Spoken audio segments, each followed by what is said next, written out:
Hello friend, this is Dev. Welcome back to our channel এনডু blog. কেমন আছো সবাই? আশা করি সবাই ভালো আছো।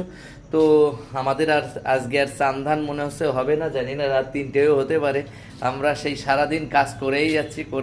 ব্লগ দেখলেই বুঝতে পারবে এর সব বড় ব্লগ আসছে, এরপরেই বড় ব্লগ আসবে। আর এই যে গৌতম দা এসছে গুড় দিয়ে রুটি, আর এই যে ইন্দা পুরু অন দ্য স্পট তোমাদের ঢিলে ইয়ো ইয়ো ইয়ো বাবা সেই ব্যাপার। দাদা এখন হ্যালোজিন লাগাচ্ছে, দেখি হ্যালোজিনটা একটু দেখ। আর হ্যালোজিন লাগাতে লাগাতে হেলে গেছি। ও বাবা সেই ব্যাপার। তো আমাদের মানে কাজ হচ্ছে টুকিটাকি, এও খাচ্ছে। আর কি অবস্থা ঘরে দেখো, এই দেখো। আর আমার মা শুয়ে গেছে ঘরে, মাকে পরে আবার খাইয়ে দেবো, খাইয়ে তারপর শুয়ে দেবো। তো এখন শুয়ে আছে একটু এসে আছে। আর এই যে মশা তাড়ানোর জন্য ইঞ্জিন লাগিয়েছে এখন। দাদা ভাই যাচ্ছে মশা তাড়াতে গিয়ে মিস্ত্রি তাড়িয়ে দিচ্ছে, এরকম অবস্থা। তো ঠিক আছে, সবাই ভালো থেকো, সুস্থ থেকো। আজকের মতো টাটা।